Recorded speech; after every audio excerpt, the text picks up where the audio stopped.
Hello, everyone, and welcome to another edition of the Talking Football podcast. I'm absolutely delighted to say we're joined on the line this week by former Sheffield Wednesday star, the one and only Ian Knight. Ian, thank you very much for coming on.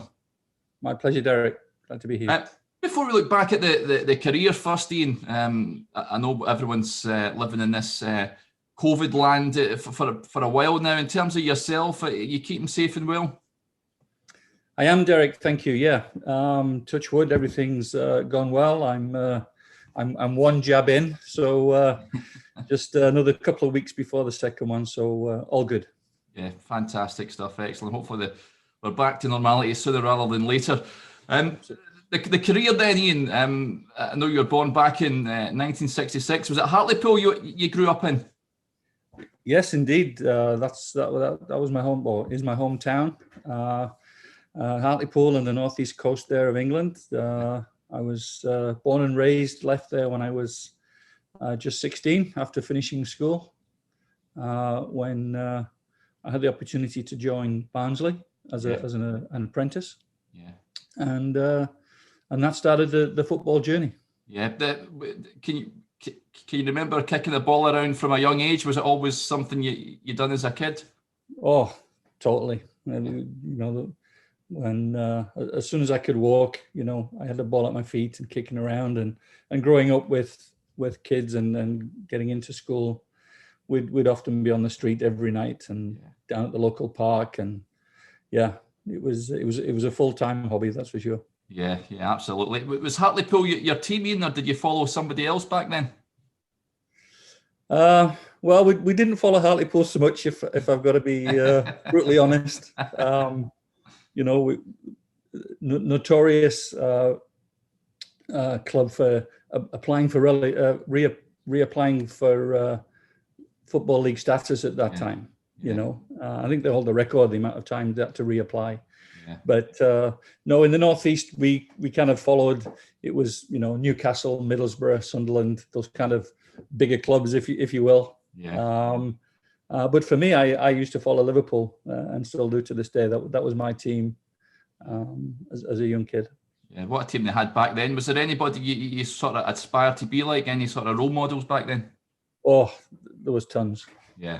I mean, Liverpool specifically, it would be, the Keegan Toshak era, Steve Highways, Emlyn Hughes, Ray Clements, you name them. You would follow all of those. But generally, just anybody playing, even the masters like Colin Bell at Manchester City, there would always be people that you aspired to emulate one day. Yeah. Did you ever go over to Anfield to watch the team?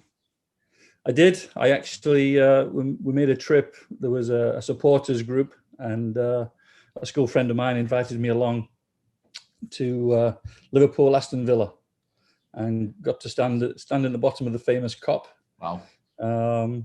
Unfortunately, the game wasn't a classic. It ended in 0-0 draw, so it wasn't the best game. And you always wanted to be a defender, Ian. Is that the position you always played, or did you play anywhere else? To be honest, Derek, I didn't start playing defender as a full-time position until I went to Sheffield Wednesday at the age of 18. Yeah.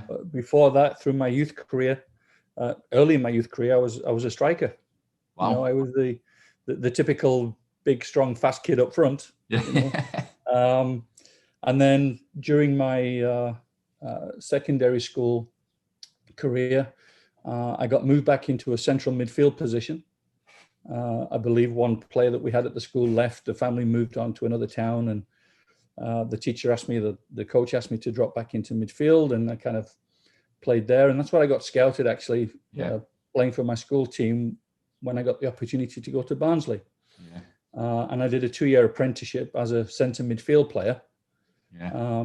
And during that time, occasionally filled in a centre back position if there was an injury, or we had somebody red carded, that kind of thing. So I did it on a part-time basis, but it wasn't until the move to Sheffield Wednesday that I became a full-time defender. Yeah. See, when you went over to Barnsley, did you live over there and all that sort of? Do you stay in digs over there?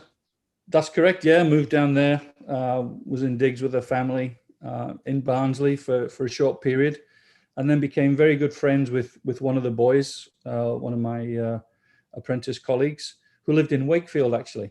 Yeah. And I used to go spend many weekends with him and his family. And ultimately they offered me the opportunity to move in with them. Yeah. So, I resided in Wakefield in West Yorkshire for about a year and a half. Yeah, magic. But you're doing all this sort of apprentice stuff, cleaning boots in the stand and all that when you were there? That's right. Yeah. Learning the trade, as they say. Yeah. But great grounding, Yeah. fantastic. And yes, still recall some of those memories and stories to this day with family and friends. Who was the manager? Was it Norman Hunter when you joined, Ian, or was it at that point? Yeah, absolutely. Yeah, it was Norman Hunter, and it was funny that one story I always remember with Norman was he actually mentioned to our youth team coach, who was Bobby Collins. Yeah. And so he mentioned to Bobby one day after training, he went, "You know what? I think he'll make a good centre back, this kid." And it never worked out. We never got to do that. But Norman Hunter was the manager that agreed to sign me at Barnsley. And he was there up until the Christmas of my first season. Unfortunately, he lost his job. Yeah. And then Bobby Collins took over as manager of the club. As a young kid, I mean, it must have been awe-inspiring getting coached by these guys, because Leeds legends, aren't they? And Norman Hunter, of course, played for England, Bobby Collins for Scotland, and what have you. Phenomenal, absolutely phenomenal. And the opportunity for me came in about the April of my last year at school. And so from being identified to attending for a tryout to being in the building on a full-time basis happened in the space of about 4 or 5 months. Yeah. And so it was just a real shock to the system, but awe-inspiring all at the same time. Fantastic. Yeah, absolutely. You would move shortly after to Sheffield Wednesday. What was it? Of course, they were higher up in the football pyramid. Ian, what was the thinking behind that? Did they send scouts to go and have a look at you and offered you a deal or what went on there? Well, unfortunately, I got released from Barnsley after my 2-year apprenticeship. Yeah. They assessed that I hadn't made sufficient progress, I guess. Yeah. And so they released me, and so your name gets circulated around all of the clubs. Yeah. And I got a call from Mick Hennigan, the youth team coach at Sheffield Wednesday, who had obviously seen me play the season before when we played against each other. And he reached out and he said he would love to bring me in. But at that point, understanding that I'd be coming in to train as a defender. Yeah. And so he offered me a month trial. And we arranged for that in the August of 80, I guess it would be 85. Yeah. And went for a month and ended up staying for 5 years. Yeah. It was great. Yeah, absolutely. See, when you were released by Barnsley, you hear, we've had a lot of players on before that get released by clubs and they think to yourself, what do I do now, and all that sort of stuff, and their careers in limbo. What can you remember what your reaction was at that point? My reaction was to go on holiday, to be honest. Brilliant. Yeah, we kind of made plans. Some friends and I made some plans, and we had 2 weeks in Bennett, and it was just totally forget about football and just have a great time. Yeah. And then it was when I came back home, my mum had said, you'd had a few phone calls, a few clubs had reached out, and there were several local non-league clubs and amateur clubs around the northeast that reached out, and Sheffield Wednesday. And I thought, well, that's got to be my first call. Yeah. And hence, I made the call and connected with Mike Hennigan there, and we moved on. Yeah, and of course, top club at that point. I've sadly relegated this season, but at that point, did you notice a step up, Ian, when you went there in terms of the calibre of player and the training and stuff like that? Oh, I mean, to be honest, Eric, and I don't mean to decry anything that happened at Barnsley. Yeah. But it was just, unbelievable that the minute I walked into the stadium at Hillsborough Yeah. on my first day there, there was just an aura about the place that was totally different to Barnsley, and it was like, wow, okay, this is professional, Yeah. So it was nerve-wracking. It was a little bit nerve-wracking, I've got to admit, but yeah, fantastic experience for sure. Yeah. Can you remember making your debut there? I do. Yeah, I do. It was the 19th of April, 1986, and it was the first time I'd been included in the first team that day. I'd been training with the reserves, and we'd had training games and that kind of thing, but I'd never made a match day squad. Yeah. And the Friday after training, the manager or the assistant manager used to come in and pin the roster up onto the notice board there. And this particular weekend, my name appeared, and there was still a fitness test. A couple of the guys had a fitness test on the Saturday morning, but they both failed. And whilst we were having lunch at the hotel pre-match, the manager called me in away from the table for a quick chat and informed me that I would be starting that day. Wow. And do you remember much about the game itself and how you got on? Did the adrenaline take you through it, and were you able to sort of take it all in? Oh, the minute the manager said I would be starting, Yeah. the world just became a blur. It was quite surreal.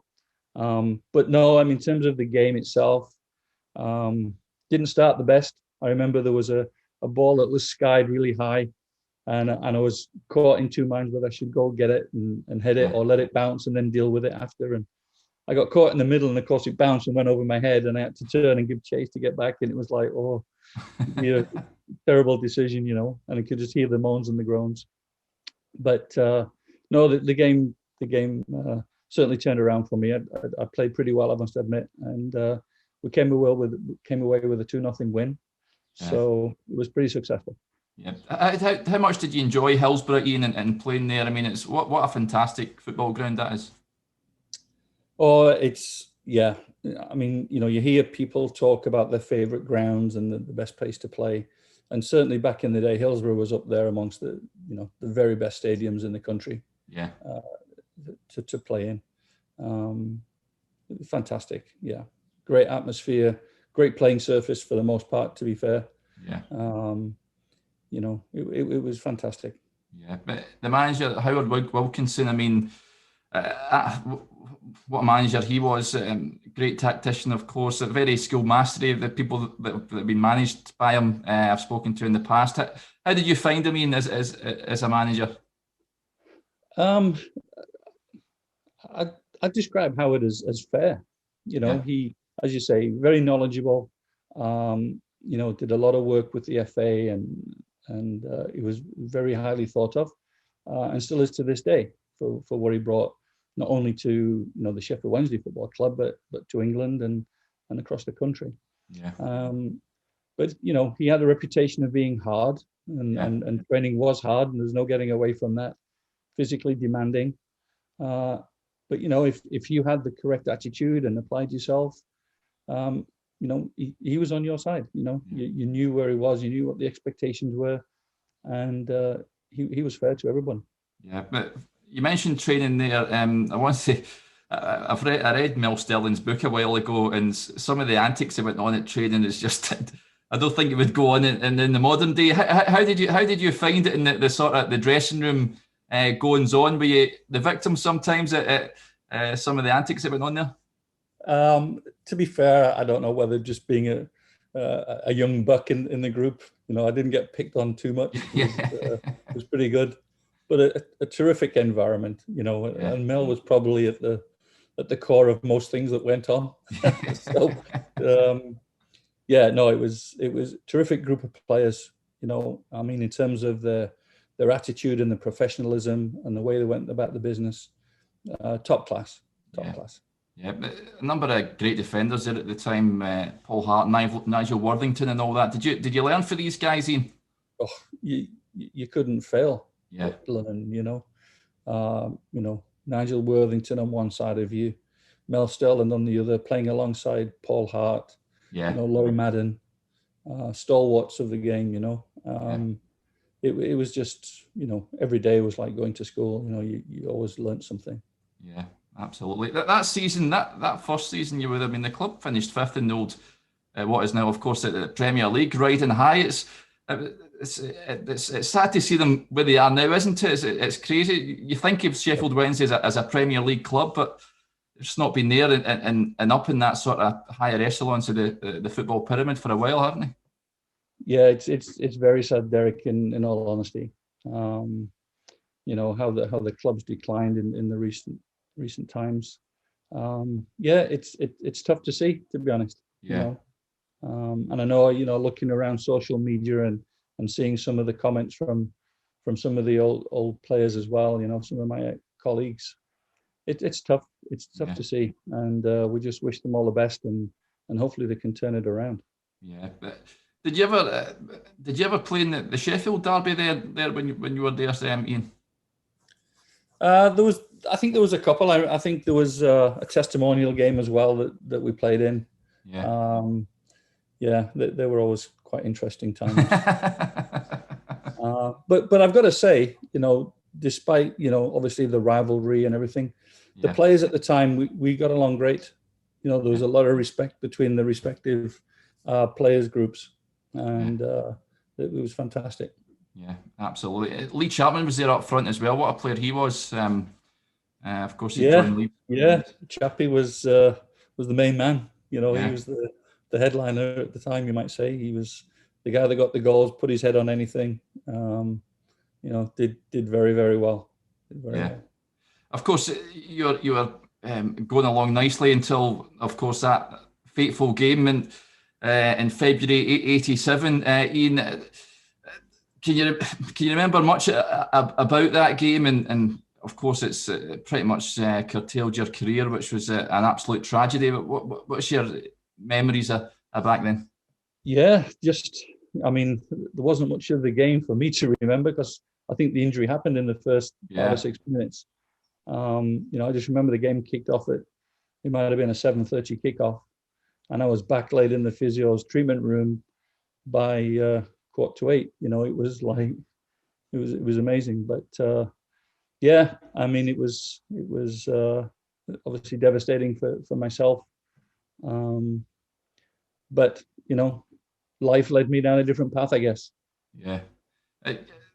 Do you know at the time it was a bad? I mean, I've seen it. It's absolutely horrendous challenge, and how the referee played on at that point is just beyond belief. But it's.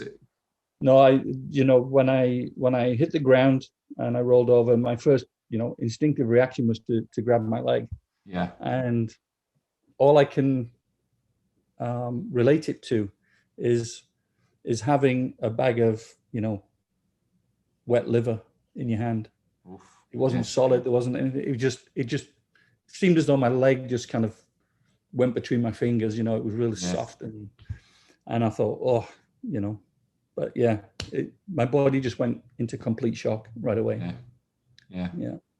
It was not the best feeling I've had in the world, that's for sure. No, absolutely not. In terms of the recovery, I guess what happened? Did you have to go to get it diagnosed and all that sort of thing with the doctor and tell you how long, or if you could play again? What can you remember? Yeah, I remember being laid. I got to hospital. I was immediately X-rayed, and then I remember waiting. I was laid waiting in the waiting room there, waiting for the surgeon. And he came along. He looked at the X-ray.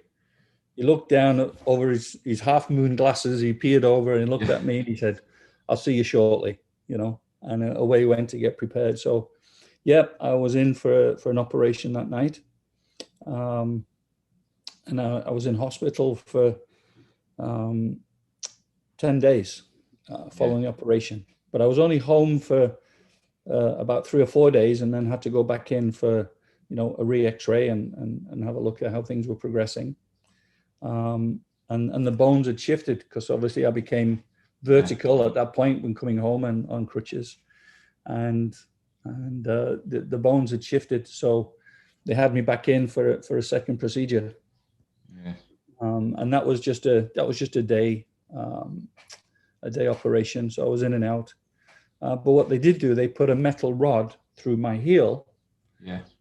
To put me on traction to realign the bones. Yeah. And then recast it after that point. And so I came home, and I didn't know this was going to go on, and this was part of what was happening. But I just remember as I come around and getting home, and looking down at the cast and noticing how this bulge appeared on both sides of my ankle. And I wondered why the cast had been formed that way. And in talking to the physio, Alan Smith, he kind of he played it down. He said, "Oh, it's just something that's happened to the cast, and didn't really go into detail over it." So it wasn't until a few days later that I actually got the full story, and they told me what had happened. And I got this metal rod through my heel that was going to be in for 3 months. And what happened after the 3 months, they said, "Oh, we're going to take the rod out." And I always remember, I mean, you talk about banter and the atmosphere that we had. But again, Alan, and Alan was absolutely fantastic, the physiotherapist. He would come and pick me up from home every day of the week, take me down to the club so I could do my daily workouts, and then bring me home again. Yeah. Just a tremendous fella. But we're on the way to the hospital to have this metal pin removed, and I'm quizzing him all the time. What's going to happen? Are they going to put me to sleep? Are they going to, how's it going to happen? Oh no, they'll cut the cast off and they'll probably give you an injection to numb it, or they may even put you to sleep. So I felt comfortable with that. But in fact, what happened was they cut the cast away, so they revealed this pin. They cleaned the pin at both ends, and the doctor basically got a pair of pliers, and he just pulled the rod right through my foot. So wow. I sat there and I was like eyes wide open, and I was like, "Is that just really happened?" And wow. And the look on Alan Smith's face was a picture, because he knew he'd had me on all the time, And I just, this weird sensation of this pin being going through your foot, and then they just, plugged the holes up and sent me on my way again. Wow, that's crazy. It's amazing. Yeah. Amazing. See, in terms of, I ended up actually, Derek, sorry there, but it was a full 7 months in a cast that I went through. So it was nearly a full year. Yeah. I had 6 months with a full leg cast up to my groin. Yeah. And then for the last month, it was cut down. I had one to the knee. So yeah, it was seven months, which, had major complications in terms of mobility and flexibility with my ankles and with the joints, Yeah. I mean, physically, that is a nightmare. Mentally, Ian, was it tough to deal with as well? Yeah, obviously there were some dark times for sure. Yeah. No getting away from that. But again, I got to go back to Alan Smith, the physio, who, almost became like a second dad to me for that period of time where I was injured. As I said earlier, Alan would come out of his way to come and pick me up, take me down to the club, make sure I was staying involved as much as I could, through that period of time. And when it got to the stage where my cast was fully removed and I was starting to walk again and get a little bit of strength, the club actually sent me away for a couple of weeks vacation to Tenerife. Yeah. Again, just to try and, buoy me up, give me a bit of sunshine and a bit of relaxation. And so the club were first class with me, first class. Yeah. I was going to say that. That's brilliant to see. Was it PFA? Did they help you at all in any way with regards to that, Ian? No, I didn't have any help with the PFA. Yeah. Not that I recall. No. Yeah. Of course, coming back as well. Can you remember getting back on the field? Did you feel that like you did before the pre-injury, or did you know was it just a struggle to get back to those sort of levels? Yeah, you kind of knew in your own mind as much as you were, wanting to get back to the pre-injury levels. Yeah. And I came fairly close. I got to admit, I came fairly close. And I actually got back to, it was literally a full 2 years after the injury that I did get back, and I made selection back into the first team. Yeah. But yeah, just not the same. I mean, I always remember the first game I did come back was in the reserves playing at Hillsborough. And, normally we'd get a couple of hundred people maybe, coming to watch the reserve games. But this night there was over 1,000 people there. Yeah. So terrific support from the fans and the interest that they had. I got back a couple of months later and got back into the first team. But yeah, it wasn't the same. I wasn't the same player for sure. Yeah. Yeah. And the daily grind of the training, would certainly take its toll. Yeah. And I know later down the line you get a bit of compensation for it as well. I guess the fact it was on television in a way, did that sort of help your case as well in terms of getting a bit of a payout from that? Well, I mean, yeah, it was the game was being shown that evening on Match of the Day. Yeah. So it got some national coverage for sure. Yeah.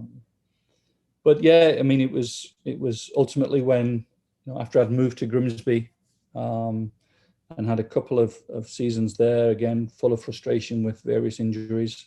Yeah. Didn't play an awful lot. So it was a last resort. I mean, everything fell back to that incident, that injury. And yeah, was fortunate enough to be successful and gain some compensation that route. Yeah, absolutely. Did Gary Bennett at any point sort of apologise for it or anything like that, or see he was sort of rash and out of order? On the closing of the court case, I got an apology. Yeah. It's just a sad state of affairs. You mentioned that you went to Grimsby. It was a bit frustrating, like you said, for you. In terms of the club, we've had a couple of players on that played for the club and says it's a right community sort of club, a good real team spirit there. Did you sense that when you went over there? Oh, totally, absolutely. It was, very homely, very friendly. Yeah. Again, terrific environment within the club with the players and the staff, the management, with Alan Buckley. Great environment, very friendly, and one, you had a smile on your face every day. Yeah. It was terrific. Yeah, the old Flindle Park as well. It's one of those old-fashioned football grounds. I was there actually covering a game that this season. I don't think it's changed since you were playing. I think, Ian. I think it's probably hasn't changed a lot, Derek. Absolutely. Yeah, plenty of cold Tuesday nights with the wind and the rain. Coming in off the Humber estuary there, it was terrific. Yeah. I want to touch on this as well. I noticed a couple of shirts in the background. I know you represented England under 21s. I don't know if that's from your time doing that. What's your memories of that? Must have been a proud moment for you, Ian. Oh, again, yeah. So the jerseys behind me, actually, the England jersey is actually a signed Glenn Hoddle jersey. Yeah. I would have been part of a trip going to Spain a couple of weeks after my injury. Uh-huh. And our physio, Alan Smith, was the England under 21 physio. So he was on the trip to Spain that time, and he asked Glenn for his jersey, and he got the squad and the U21s, the manager and everybody to sign it. So he came home with that gift for myself after that trip. And the blue jersey in behind is a Yugoslavian under 21 jersey. Yeah. That I did an exchange with a player when I played for the under 21s at Peterborough when we hosted Yugoslavia in '86. So a couple of memories there, terrific. And then I've got a couple of other jerseys on the other side that I wore actually in the games that I played in. So very excellent memories, very proud memories, obviously. But again, it happened in such a whirlwind. I'd only been in the first team for a few months at the back end of one season and the start of the 86-87 season. And again, the manager called me into his office to let me know that I'd been selected, for the for an away game. Actually, the first game was away in Sweden, and that my I'd made selection, and I went cold. I got goosebumps. Everything became hazy. And I'm like, are you kidding me? Like, are you kidding me? And just unbelievable how it all kind of happened so rapidly for me. It's just surreal, unbelievable. Yeah. I mean, it's crazy to think you were released by Barnsley and then you're representing England not so long after. It's bonkers football, isn't it? It was approximately about 14 months from being released to putting on your national team jersey. Yeah. So, it's something that I fall back on and I can, tell the kids that I'm coaching today, you never give up. You just never know. Yeah. So yeah, very proud for sure. Yeah, definitely. Fast forward, and then you had a wee spell at Grimsby, and then was it Carlisle you went to before going to Boston for a bit? I mean, that was, really just trying to stay involved as much as I could from a playing perspective. Yeah. I went to Carlisle for a month or so, ended up at Boston for a few months or a season or so there. But again, it was just too much for the body physically. I just couldn't take it. Yeah. Were you already thinking at that stage, Ian, about coaching, or were you thinking that were you worried again? I need to do something completely different here. Yeah, I mean, it kind of, I must admit when I finally took the decision to stop playing, it was probably a year and a half before I really found what I was going to do next, essentially. Yeah. And it was an ex-teammate at Grimsby, John Cockrell, who was running the community scheme at Grimsby, offered me the opportunity to get involved with some soccer camps in the summertime, and went out and helped John with that, and really enjoyed it. Had a great time, and John got the opportunity not long after to move into the full-time youth team position with Grimsby Town. Yeah, and the community scheme job became available, and I was very fortunate to be offered that role. Yeah, absolutely. I guess it takes a strong personality, I guess. Ian, was it tough to transition from that promising player to calling time in your playing career and going down that different path, or you sort of that's the way you had to go? I think I'd come to terms with it, Derek. Yeah. And again, many thanks to everybody at Grimsby Town, because I've obviously had a history there as a player and knew many of the folks there. It was not a hard transition for me to move on to the coaching side and the administration side. Very welcoming again. So it was a good move for me, I think. Yeah, absolutely. And did you have a spell in when is it you moved to Canada then? How did all that come about? So it was actually through a process. So I kind of took the community scheme job at Grimsby, did that for a couple of years. I actually went back to Sheffield Wednesday to do the same job as a community officer at Sheffield Wednesday, just for one season. And as we know how things change in football, the guy who I'd followed at Grimsby, John Cockrell, he got promoted up to assistant manager and was working with the first team. And so the youth team coach's job became available at Grimsby. And because I'd been involved with the School of Excellence and through their academy, I felt I had a decent understanding of the operation. And so, was fortunate enough to be offered the position of youth team coach. And I went back to Grimsby to take up that position. and was there for 7 years doing that role. And during that time, I'd made a connection with a couple of folks out in Canada. And in 2002, when Grimsby didn't renew my contract, the folks out in Ontario offered me the opportunity to start a club out there. Yeah, wow. And that's what brought me to Canada. So I moved out to Canada in 2003, and in all honesty, the job didn't work out as well as what we'd hoped for. Yeah.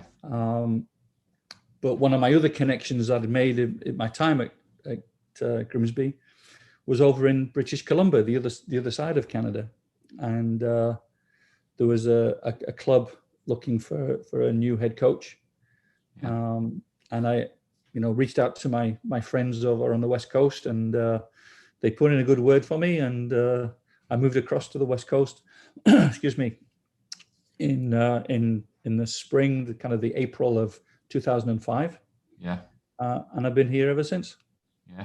Well, and how do you find it over? Well, you must love it because you've been over for so long, Ian. But in terms of like the enthusiasm for football and all that over there, how does it sort of differ to back home?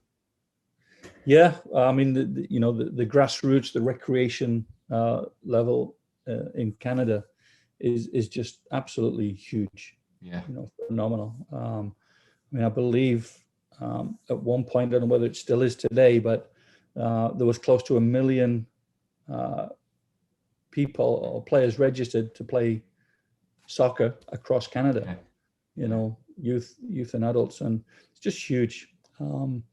What the country has lacked up until just recently is a national league.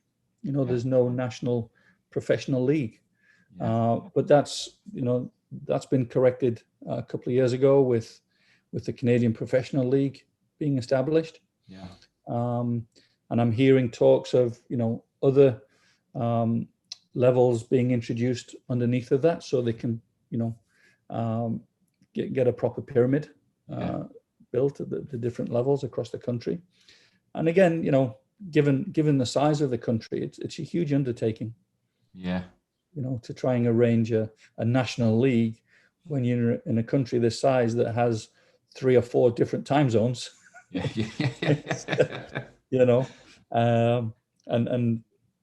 obviously the difference in the seasons as well. The East Coast having deep winters, long winters, and everything having to move inside. Whereas on the West Coast, we're a little bit blessed. We don't get the severe winter, and we can generally play outside all year round. Yeah. So it's a little bit closer to home, in that respect. So it's just a massive undertaking to arrange for this league, and the structure. Yeah. But Canada Soccer are working hard to correct that and put some things in place. Yeah. And being at the ground level, if you will, with the grassroots, I'm just happy to be part of it and see that come about and want to support that growth for sure. Yeah, absolutely. You mentioned, it's funny you mentioned the travel sort of stuff. We've had guys that played in the MLS on before, and they said you go a 4-hour trip in the UK, and that's a long away day, but over there that's like your closest rivals. It's crazy, isn't it? Oh, the distances and the geography is just mind blowing. Absolutely. Yeah, it certainly is. And you're at Abbotsford now, is that right? Coaching there. That's right. Yeah, the Abbotsford Soccer Association. So in my move across to the West Coast, I actually coached at a place called Chilliwack, where I actually still live. And Abbotsford is 20 minutes, half an hour down the highway. So I moved there. I took the position with that club in 2010. Yeah. And I've been there ever since, and the club were very gracious just to renew my contract for another 5 years. Great stuff. Yeah. So yeah, very, very happy, very settled, and certainly making some good strides in recent times. Yeah, and working alongside Colin Miller we had on a couple of weeks ago. Great character. What's he like to work with you? Yeah, well, and as you know from from his interview the other week there. He's a great character, but you know, a very knowledgeable guy. Yeah. You know, knows the game inside out. You know, especially in Canada, knows the requirements of what's needed, because he played for the national team many times, even captained the national team, and went on to coach the national team on an interim basis. Yeah. I believe Colin told me 10 times or 10 games, you know, he coached the national team. Yeah. So a very well respected man in the country, and delighted to be working alongside of him. Yeah, I mean, you're like you said, you're settled over there. You're quite happy there. Do you think you'll ever be coaching back in the UK again? Well, you never say never in this game. But as time ticks on, Derek, you know, I'm kind of mid-30s now. No, I'm only kidding. But no, the family's really settled. I've got a young son, you know, he's just turned 15 now, who's heavily involved with the game as well. So yeah, family's very happy, and just hopefully we can get out of this COVID situation and get back to playing some proper games. Yeah. Absolutely. Finally, I was going to ask you, I think Colin mentioned this earlier as well. I mean, the World Cup coming to the country in it's 5 years' time now. Can you sense a bit of excitement there? I know they've not played in a major tournament since '86, or the World Cup since '86. But what's the feeling in Canada at the moment? Is it a bit too far away to start getting excited about that? Yeah, I think it's still quite muted, Derek, in all honesty. You know, but it's something that, you know, the soccer community is looking forward to, for sure. There's no question about that. And I think, you know, as we get closer, and hopefully new announcements come around about the national structure, and the game being built at the professional level, and the opportunity to create more opportunities for more players, you know, to play the game that we all love. I'm sure it will build, and by the time 2026 comes around, I'm sure we'll be bouncing and ready for it. Absolutely. I look forward to it. Well, it's been great having you on, Ian. I've thoroughly enjoyed it. So thank you for coming on the podcast. Derek, it's been an absolute pleasure. Thank you very much.